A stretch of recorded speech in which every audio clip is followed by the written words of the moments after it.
Nabi Muhammad belum minta, diberi oleh Allah. Karena itu ketika dilempar bukan hanya dengan kata-kata. Penduduk Taif melemparnya dengan batu, lempar dengan kemarahan, lempar dengan segala hal. Apa kata Nabi? Karena alam nashrah laka sadrak, kata Nabi, ya Rabb. Ketika dua malaikat penjaga bukit mengatakan, angkat tanganmu Muhammad, mud yadaika ilas sama, angkat tanganmu ke langit dan mohonkan kepada Allah supaya kami angkat gunung Taif untuk menghimpit mereka yang tidak punya sopan santun itu. Murka malaikat. Bagaimana Rasulnya dilempar dengan batu, berdarah menetes, bentengnya Zaid bin Thabit luar biasa, tidak mampu menghalanginya.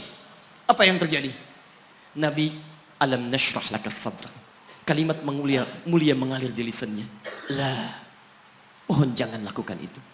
Fa innahum qaumun la ya'lamun. Mereka hanya belum mengetahui saja.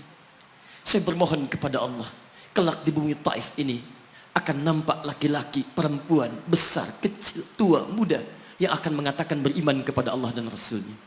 Lalu lantas beliau berkata kepada Allah dengan kalimat yang mengalir syahdu, dengan darah yang masih mengucur, dengan kalimat yang berbelas kepada Allah, Ilahi, ila man takiluni, am ila ba'idin yu'limuni, a ila qaribin yu'zini, fa ana radin ya Rab, ma lam taghdab alayya, la hawla wa la quwwata illa billah. Ilahi, duhai Allah, ila man takiluni, setelah dari sini yang saya dilempari, saya dihujat, kemana lagi engkau akan antarkan saya? A'ila qaribin yu'zini, apakah ke tempat yang dekat dari sini dan saya akan disakiti lagi? Am ila ba'idin yu'limuni, atau tempatnya masih jauh yang harus saya tempuh, tapi di tempat itu saya akan dihinakan lagi. Ana radin, saya ridha ya Allah, malam taghdab alayya, sepanjang engkau yang tidak murka kepada saya. Alam nashrah laka sadrak. Manusia melempari, radin. Manusia menghujat, radin. Malam taghdab alayya, sepanjang engkau tidak murka kepada saya. Muhammad sallallahu alaihi wasallam. Musa berkata, wa yassir li amri, ringankan urusanku. Muhammad sallallahu alaihi wasallam dengan segala kemuliaannya turun ayat, wa nuyassiruka lil yusra. Wa nuyassiruka lil yusra. Karena itu Nabi Rasul dulu mukjizat tampak di depan mata. Ada yang menghidupkan orang mati dengan menyebut kalimat Allah biiznillah, biiznillah. Sampai maaf teman-teman sekalian, mukjizatnya ada, Rasulnya ada, di hadapannya Allah mau dicari dan dibunuh juga.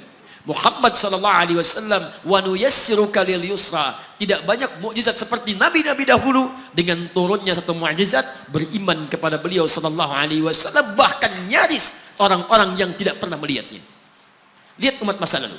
Kaumnya Musa, Musanya kelihatan. Mukjizatnya bagus. Tongkat dilempar jadi ular. Tongkat dipukulkan ke batu, keluar 12 mata air. Quran surah kedua ayat ke-60. Apa yang terjadi? Umatnya masih belum mau beriman juga. Nabi Isa alaihissalam masih kelihatan. Orangnya ada, nabinya ada, mukjizatnya ada, rasulnya ada. Libat luar biasa. Mukjizatnya luar biasa, istimewa. Tapi apa yang terjadi? Dicari-cari nabinya mau dibunuh. Belum beriman juga. Muhammad SAW spesial. Perhatikan. Kalau orangnya kelihatan Anda yakin, Anda beriman, itu wajar. Muhammad SAW, ada orang yang tidak pernah melihatnya, tidak pernah menatapnya, mimpi pun belum tentu berjumpa dengannya, tapi mau beriman kepada Muhammad SAW. Antum pernah melihat Nabi SAW? Berjumpa dengan Nabi SAW? Maka beruntunglah antum, karena orang-orang yang beriman kepada Nabi SAW tanpa pernah melihatnya, itulah orang disebut oleh Nabi SAW sangat dirindukan oleh beliau. Satu kali beliau duduk dengan para sahabatnya mengatakan, ana mushtaqun bi ikhwani, saya sekarang sedang merindukan saudara-saudara saya.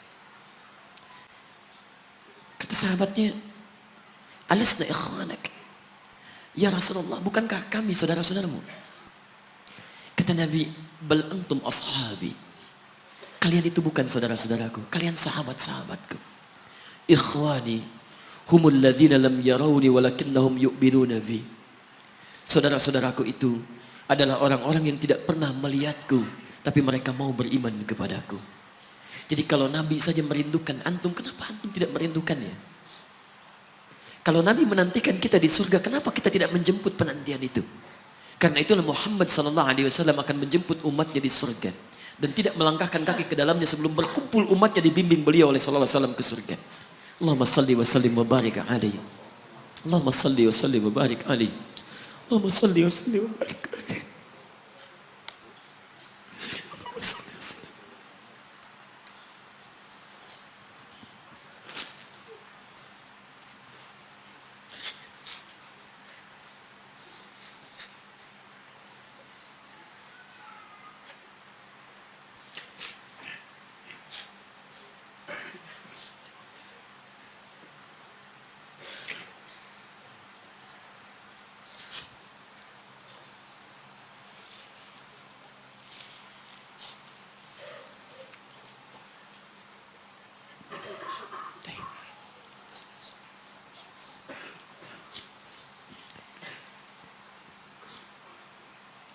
Maka diturunkanlah kemudian hudan yang terakhir.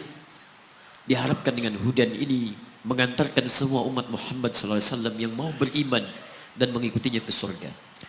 Karena Rasulnya spesial, umatnya spesial, maka diturunkan di waktu yang spesial dengan petunjuk yang spesial. Quran surah kedua ayat 185. Syahrul Ramadan alladzi unzila fihi al-Quran. Di bulan Ramadan, turunnya bulan Ramadan, bulan spesial. Unzila fihi al-Quran, diturunkan Al-Quran. Apa fungsi Al-Quran itu? Ternyata bukan bacaan biasa. Bukan koleksi yang Anda simpan di pinggir-pinggir masjid atau terletak di atas-atas dipan di rumah Anda. Maaf, hudan. Lihat ayatnya.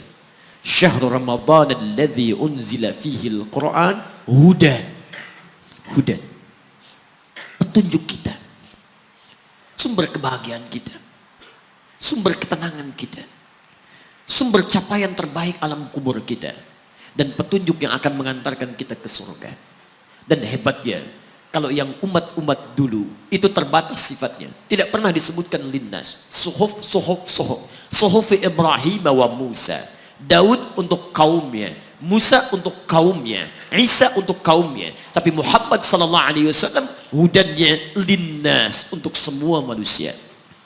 Jadi tawaran Quran, Allah menginginkan semua manusia yang kembali ke surga. Cuman kadang-kadang sayang, maaf teman-teman sekalian, saya tegaskan kepada Anda, ayat ini tegas memberikan isyarat bahwa hidayah Allah ingin diberikan pada semua manusia. Jadi kalau kita lihat keterangan Al-Quran, seharusnya tidak ada satupun manusia yang tidak dapat hidayah. Semua dapat. Cuman masalahnya, ada orang yang diberikan tapi dia tidak mau mengambilnya. Ini masalahnya. Hidayah itu bukan persoalan mendapatkan atau tidak. Persoalannya ketika Allah berikan, Anda mau ngambil atau tidak. Itu masalahnya.